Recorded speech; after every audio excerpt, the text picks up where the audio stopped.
Esta es la historia de un hombre que nació con un apellido que pesaba como una cruz de oro sobre sus hombros, y que decidió cambiarlo todo por los focos implacables de la televisión más salvaje de España. Un hombre que pasó de los salones aristocráticos donde se hablaba en susurros a los platós donde se gritaban verdades como puñaladas. Un hombre que sacrificó el respeto de su familia de clase media alta, la relación con sus hijos y su propia estabilidad emocional en el altar del sensacionalismo.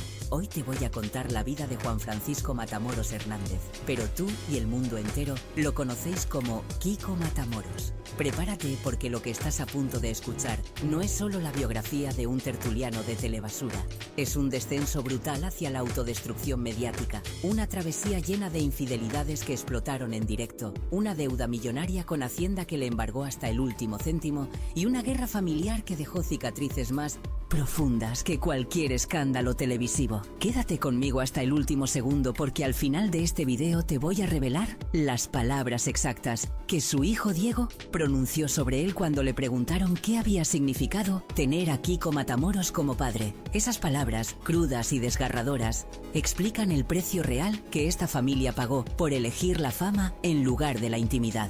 Y cuando las escuches, entenderás que ningún minuto de gloria en televisión vale lo que Kiko perdió por el camino. Para entender el volcán de contradicciones, el hambre de reconocimiento y la necesidad constante de ser el centro de todas las miradas que definen a Kiko, tenemos que viajar obligatoriamente en el tiempo hacia atrás, al Madrid de mediados de los años 50. En una ciudad que aún guardaba las heridas de la guerra civil y que vivía bajo el yugo férreo del franquismo, nació un niño el 27 de diciembre de 1956. Kiko vino al mundo junto a su hermano gemelo, Coto, en el seno de una familia de clase media con aspiraciones aristocráticas. Su padre, Manuel Matamoros Ripoll, era un hombre de disciplina militar y principios inamovibles. Su madre, Enriqueta Hernández Martín, provenía de una historia familiar extraordinaria que Kiko no descubriría hasta décadas después. La historia de su bisabuela Benita es la clave para entender la sangre que corría por las venas de Kiko. Benita era descendiente directa de una esclava negra cubana que había sido traída a España en el siglo XIX. Aquella mujer, cuyo nombre se perdió en los archivos del olvido, fue entregada en una iglesia de Béjar y criada en una inclusa, soportando humillaciones inimaginables. Pero sobrevivió. Y de esa supervivencia nació una estirpe de luchadores, de personas que no se rinden aunque el mundo entero les dé la espalda. Kiko heredó esa fuerza brutal, esa capacidad de levantarse una y otra vez sin importar cuántas veces lo derribaran. Pero también heredó algo más oscuro, una necesidad compulsiva de demostrar que valía, de gritar su existencia en un mundo que había silenciado a sus antepasados. Crecer en el Madrid de los años 60 significaba vivir en una España gris, donde todo estaba prohibido y donde las apariencias lo eran todo. La familia Matamoros no era extraordinariamente rica, pero tenían cierto estatus social. Manuel, el padre, se aseguró de que sus hijos estudiaran en el internado de los Hermanos Corazonistas, un colegio de frailes donde se forjaban hombres de bien según los estándares de la época. Allí, entre misas obligatorias, disciplina férrea y uniformes impecables, Kiko y Coto pasaron años de su infancia separados del calor del hogar familiar.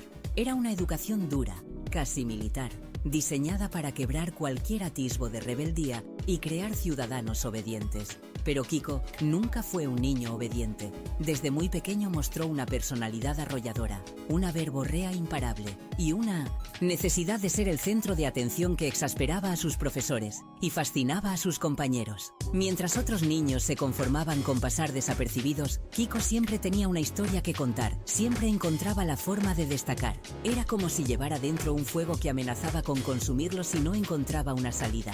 Su padre miraba aquello con preocupación mal disimulada.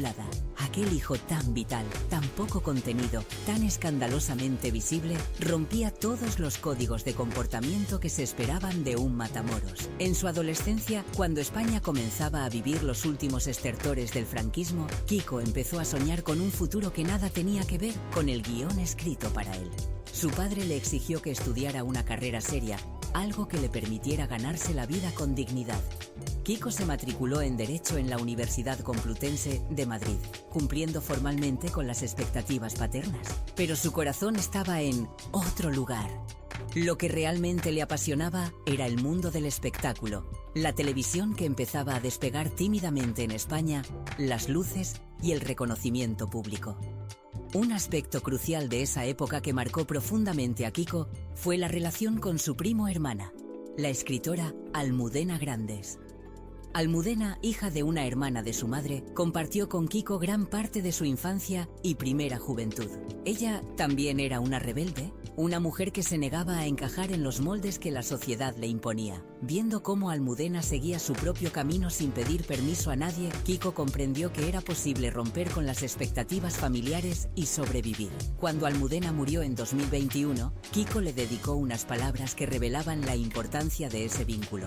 Eres parte de mi infancia, de mi primera juventud y un motivo de indisimulado orgullo. Siempre fuiste libre y arrolladora. Durante esos años universitarios, Kiko descubrió algo que cambiaría su vida para siempre. Descubrió que tenía un físico que vendía. Alto, fuerte, con una presencia magnética, comenzó a trabajar como modelo publicitario para empresas como El Corte Inglés y Armani.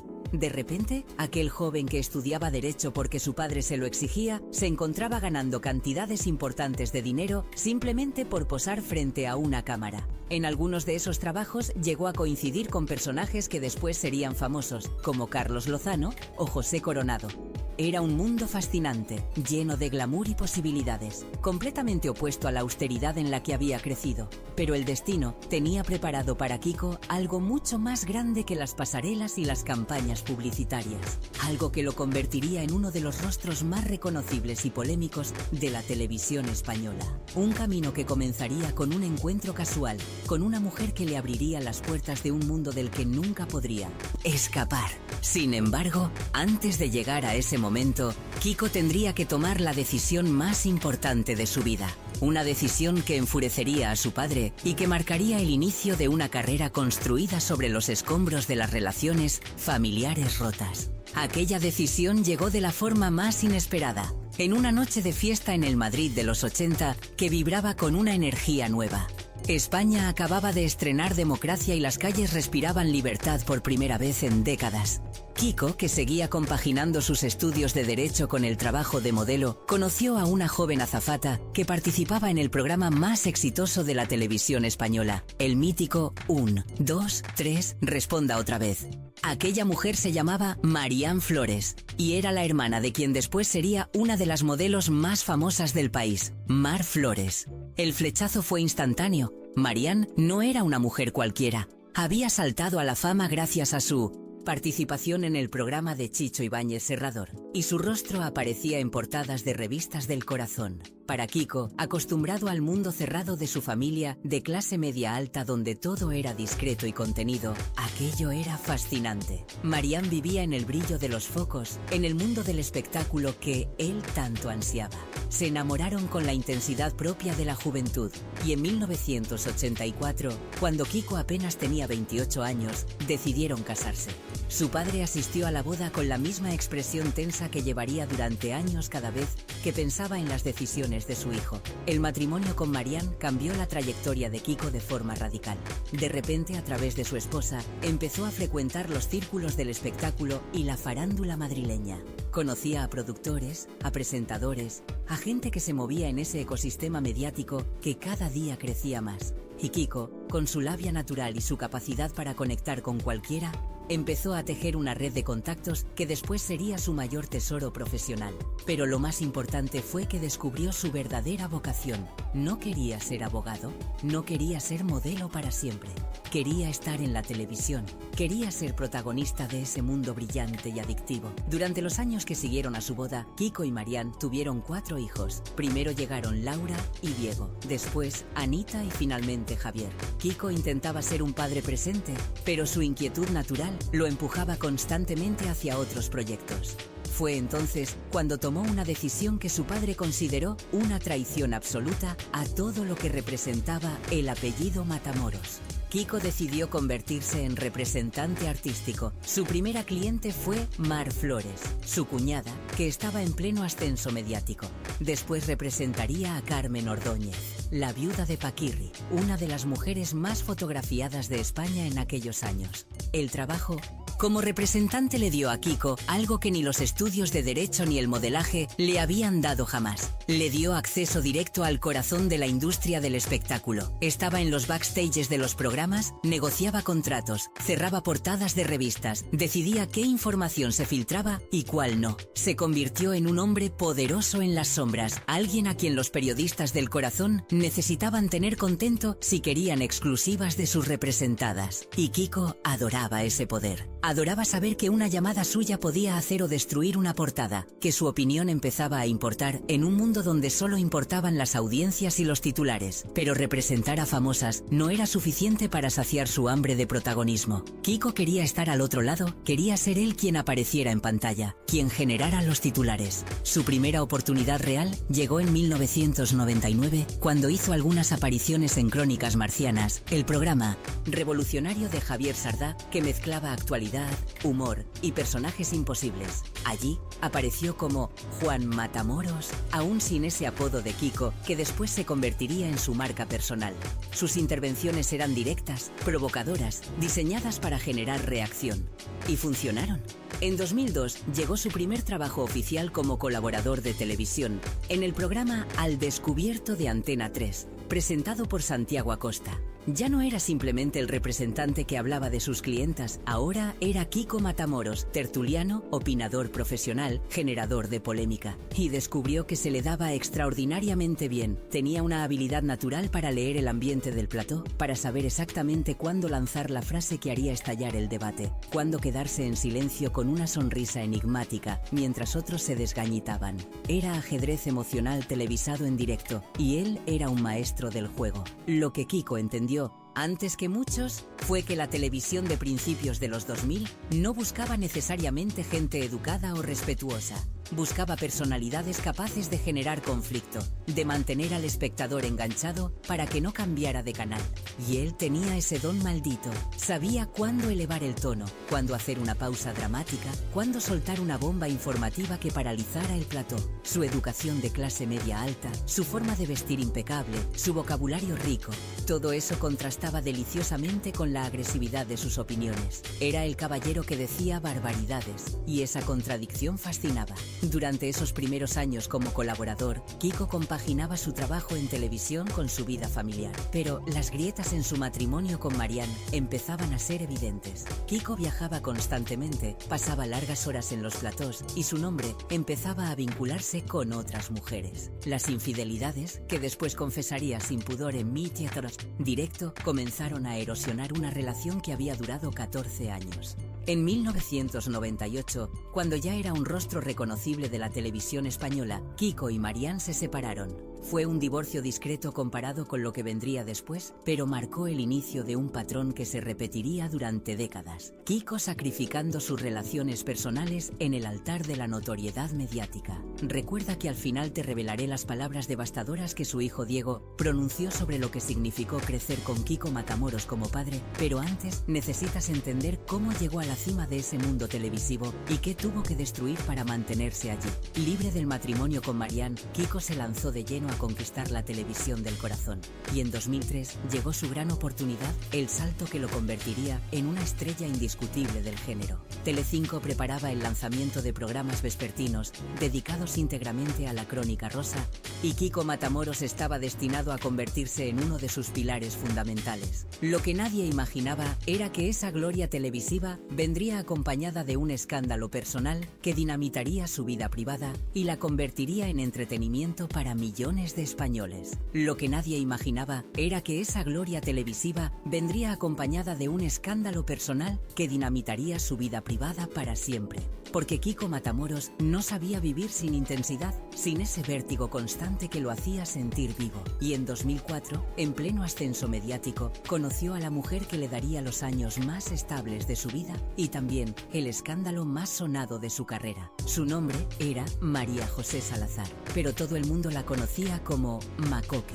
Macoque no provenía del mundo del espectáculo. Era una mujer de clase media acomodada, discreta, que trabajaba en la sombra y que nunca había había soñado con los focos. Pero Kiko la sedujo con esa intensidad arrolladora que lo caracterizaba, con promesas de una vida juntos, con la imagen del hombre maduro que por fin estaba preparado para sentar cabeza. Se casaron y durante años construyeron una familia que parecía inquebrantable.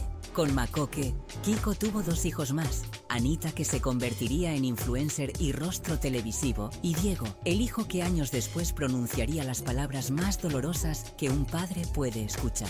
Mientras su vida familiar transcurría con cierta normalidad en un buen barrio de Madrid, la carrera televisiva de Kiko explotaba de forma estratosférica. Programas como Aquí hay tomate primero y después el todopoderoso Sálvame se convirtieron en fenómenos de audiencia que superaban los 3 millones de espectadores cada tarde. Kiko ya no era simplemente un tertuliano más del montón, era una de las estrellas indiscutibles del formato. Su estilo directo, sus enfrentamientos memorables con Belén Esteban, que paralizaban al país entero, su capacidad para generar titular con cada frase que pronunciaba, lo convirtieron en imprescindible para los productores. Los platós de Sálvame eran campos de batalla elegantes donde cada tarde se libraban combates dialécticos que la España real seguía con devoción religiosa. Kiko se convirtió en el guerrero más temido de ese coliseo moderno. Tenía una habilidad especial para detectar las debilidades de sus rivales y atacar exactamente donde más dolía. Pero lo hacía siempre manteniendo cierta compostura, esa apariencia de señor bien educado que nunca perdía del todo las formas, incluso cuando soltaba las barbaridades más sonadas. Era su marca personal lo que lo diferenciaba de otros colaboradores más viscerales. Durante esos años dorados entre 2005 y 2014, Kiko Matamoros alcanzó cotas de popularidad y poder que ni en sus sueños más ambiciosos había imaginado. Su caché se multiplicó exponencialmente. Ganaba en un mes lo que su padre había ganado en años de trabajo honrado. Compraba ropa de diseñador, conducía coches de lujo, vivía en una casa espectacular. Era como si quisiera demostrarle a su padre fallecido que él había conseguido más que toda la familia Matamoros junta, sin necesidad de títulos nobiliarios ni apellidos ilustres. Era su venganza silenciosa contra un sistema que siempre lo había hecho sentir que no era suficiente, pero la gloria también trajo excesos que terminarían por destruirlo. Kiko vivía rápido, gastaba sin control y su ego se inflaba con cada minuto de pantalla. Comenzó a creerse invencible, intocable, por encima de las consecuencias de sus actos. Y fue precisamente esa arrogancia la que lo llevaría a cometer el error más grande de su vida. Un error que dinamitaría su matrimonio, su relación con sus hijos y su reputación de forma definitiva. Las infidelidades que Kiko cometía desde hacía años finalmente salieron a la luz de la peor forma posible. No fueron rumores discretos ni filtraciones controladas. Fueron portadas explosivas, fotografías comprometedoras, confesiones en directo que humillaban públicamente a Makoke, mientras millones de españoles lo veían como entretenimiento vespertino. Kiko confesó sin pudor que había sido infiel a su esposa no una, sino múltiples veces. Incluso llegó a reconocer que le había sido infiel el mismísimo día de su boda, una confesión que dejó helados a sus propios compañeros de plató. Pero lo peor no fue la infidelidad en sí misma, lo peor fue la frialdad con la que Kiko manejó el escándalo. Mientras Makoke lloraba en entrevistas hablando del dolor que sentía, de la humillación pública de ver su vida destrozada convertida en contenido televisivo, Kiko aparecía en los platós restándole importancia, justificándose, convirtiendo el sufrimiento de su esposa en minutos de oro de audiencia. Era esperpéntico, doloroso de ver, pero funcionaba. Las audiencias se disparaban cada vez que el tema salía a colación. La ruptura definitiva con Makoke llegó en 2014, después de una década de matrimonio plagada de traiciones y reconciliaciones públicas. Pero incluso en el divorcio, Kiko encontró la forma de convertir el dolor en espectáculo. Los detalles más íntimos de su separación, las negociaciones económicas, las acusaciones cruzadas, todo se ventiló en prime time, mientras España entera opinaba sobre quién tenía razón y quién mentía. Makoke intentó mantener la dignidad, pero era imposible cuando tu exmarido trabaja en programas dedicados precisamente a destrozar la vida privada de la gente. Mientras su vida personal se desmoronaba de forma estrepitosa, Kiko enfrentaba otro problema igual de grave que había estado gestándose en silencio durante años. Un problema que lo perseguiría durante la siguiente década y que casi lo llevaría a la ruina total. Hacienda llamó a su puerta con una factura que le helaría la sangre. Kiko Matamoros debía más de 1 millón de euros en impuestos impagados. La deuda con la agencia tributaria era el resultado de años de mala gestión financiera, de gastos descontrolados, de creer que el dinero nunca se acabaría. Según la propia explicación de Kiko, la deuda se originó tras una inspección de 3 empresas que él había gestionado durante años. Hacienda determinó que debía aproximadamente 250.000 euros inicialmente, pero con los intereses, las demoras y las multas, esa cantidad se había convertido en un monstruo de más de 1 millón de euros que amenazaba con devorarlo todo. Kiko intentó negociar, arguyendo que las cantidades reclamadas no se correspondían con la realidad, que había errores en la aplicación de determinados preceptos fiscales.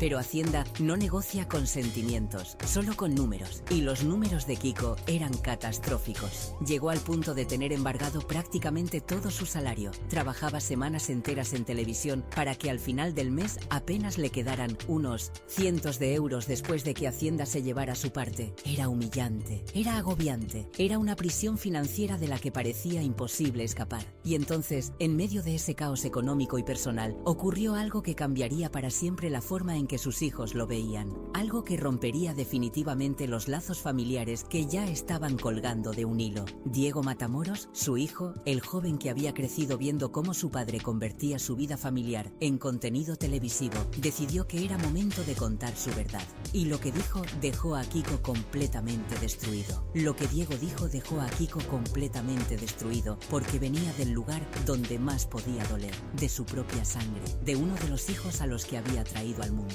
En 2014, Diego Matamoros aceptó someterse a un polígrafo en Sálvame Deluxe, el mismo programa donde su padre trabajaba. Y allí, frente a millones de espectadores, respondió a una pregunta que taladró el corazón de Kiko. ¿Consideras a Kiko Matamoros un buen padre? La respuesta de Diego fue demoledora. No, pero no se quedó ahí.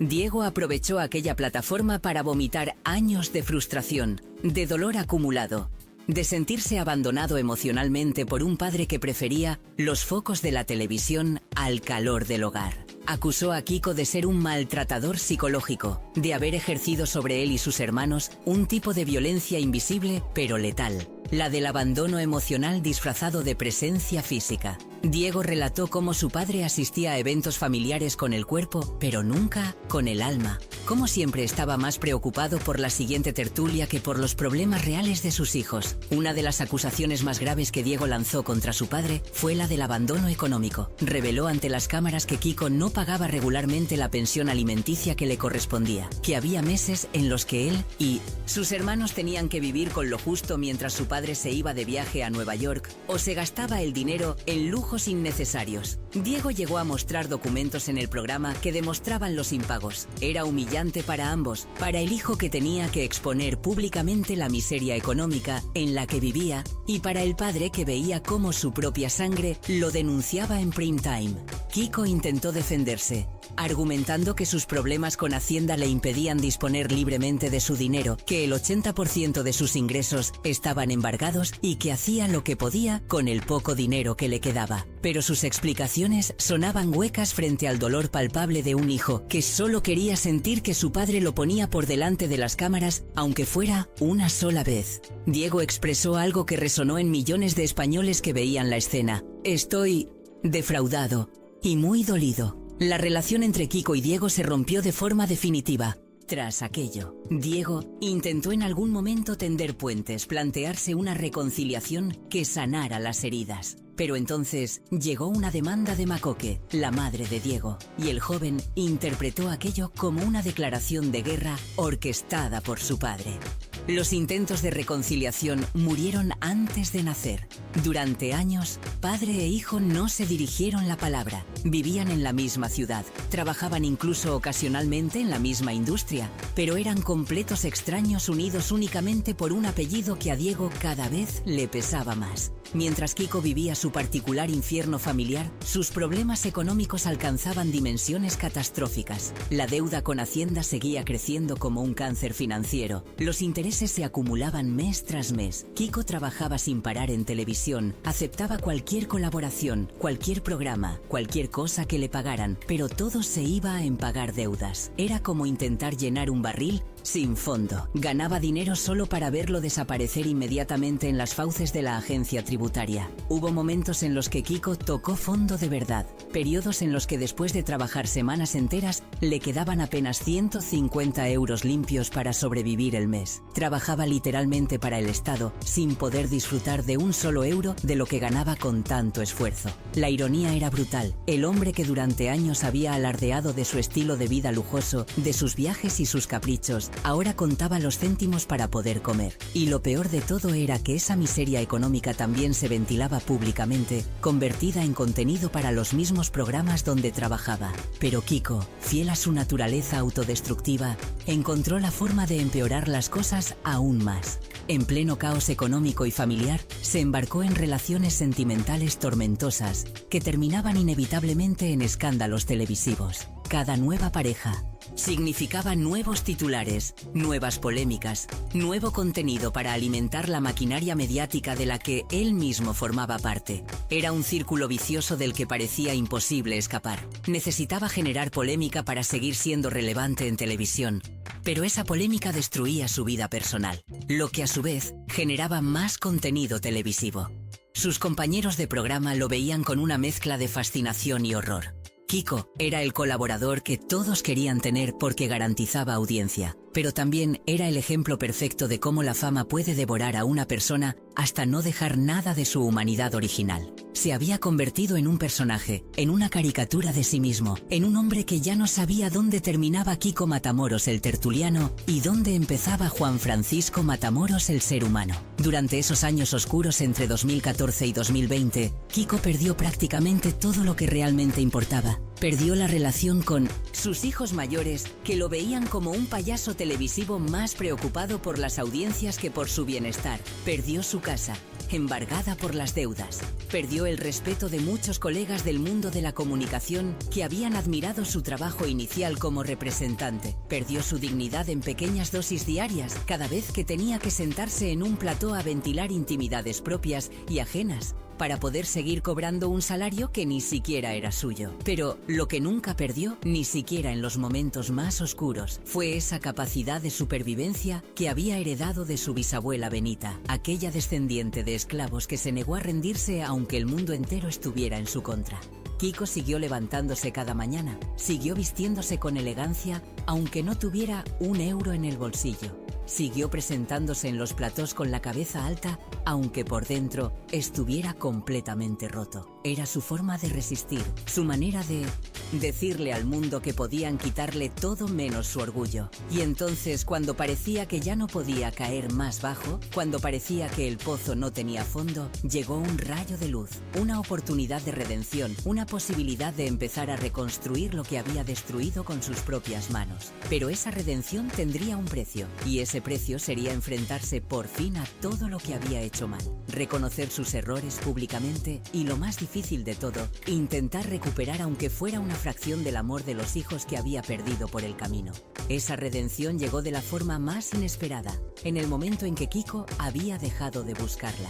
En 2019, con más de 60 años a cuestas y una vida marcada por el escándalo y el exceso, Kiko conoció a una joven modelo de 22 años, llamada Marta López Álamo. La diferencia de edad era escandalosa, 40 años los separaban, pero entre ellos surgió una conexión genuina que nadie esperaba. Marta no venía del mundo de la televisión del corazón, no estaba contaminada por las dinámicas tóxicas de los platós, era una influencer con vida propia, con proyectos empresariales, con una madurez que contrastaba con su juventud. Kiko tenía una hija, Anita Matamoros, solo 3 años mayor que Marta. La situación era grotesca sobre el papel, pero Marta demostró ser exactamente lo que Kiko necesitaba en ese momento de su vida. Alguien que lo viera como un hombre y no como un personaje televisivo. Durante los siguientes años, Marta se convirtió en su ancla emocional, en la persona que lo obligaba a reflexionar sobre sus decisiones, en la voz de la cordura, en medio del caos constante que era su vida. Con Marta a su lado, Kiko comenzó lentamente a poner orden en el desastre que había creado.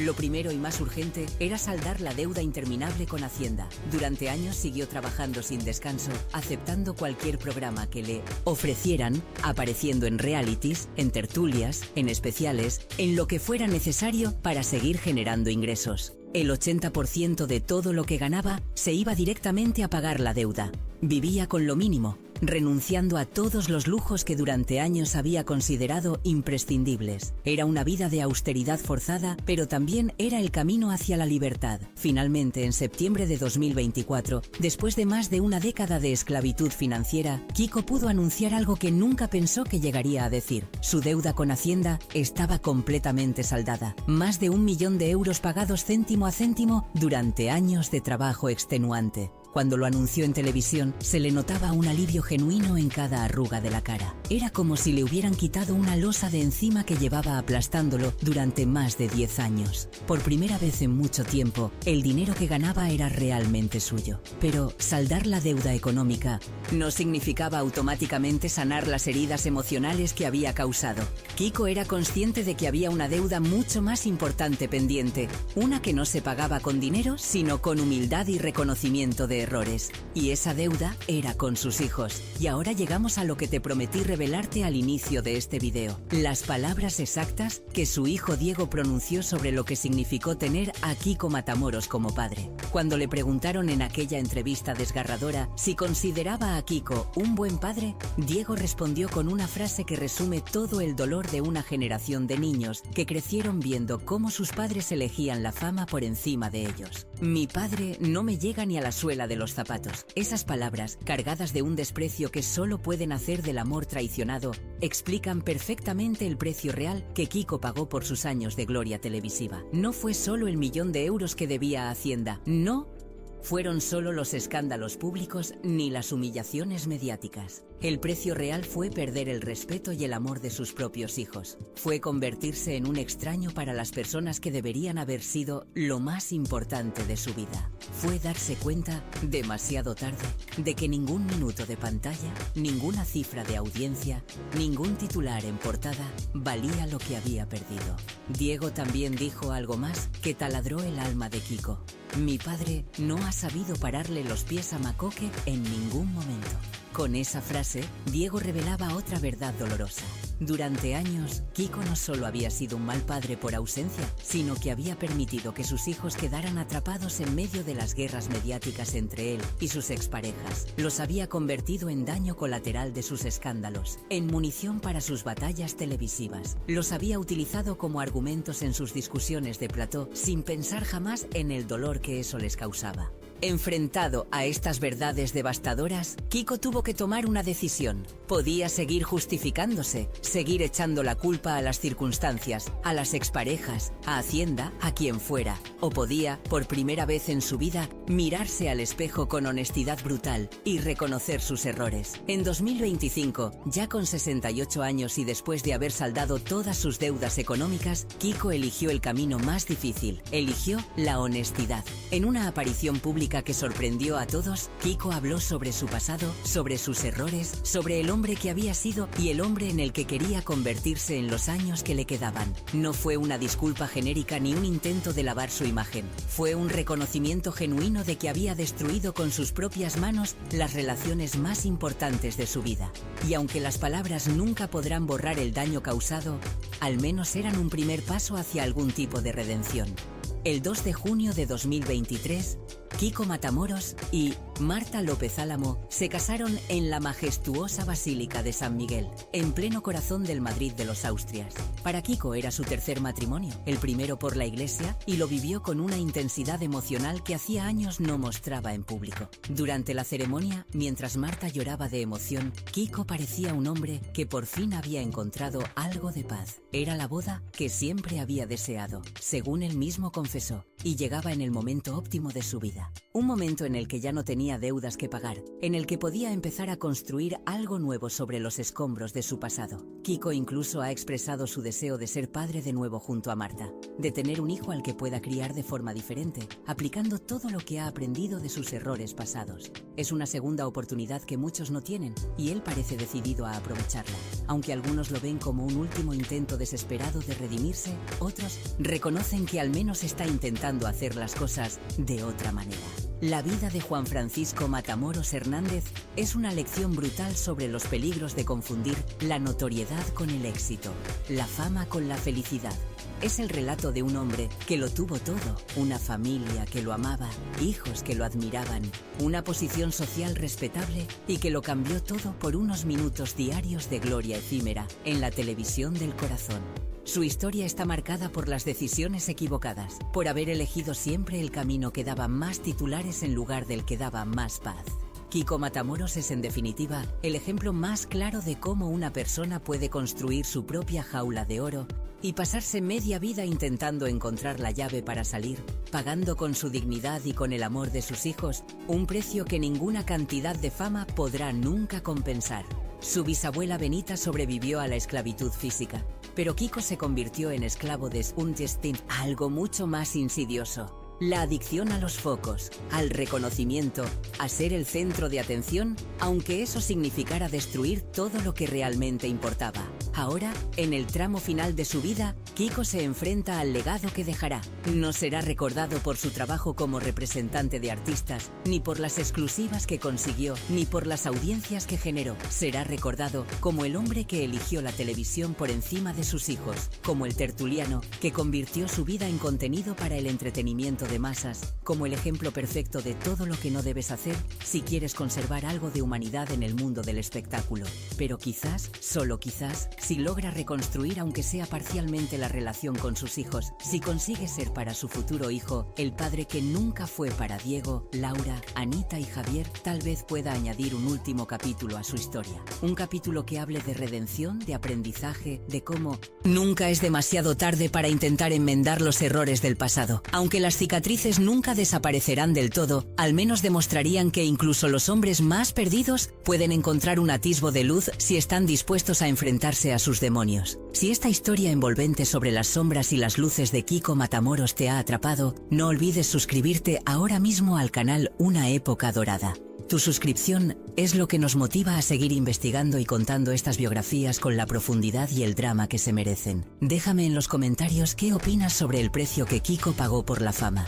¿Crees que hay redención posible después de tanto daño causado? ¿O piensas que algunos errores son imperdonables? Tu opinión completa esta historia. Muchas gracias por haber llegado hasta aquí, por dedicar tu tiempo a conocer la verdad detrás del personaje.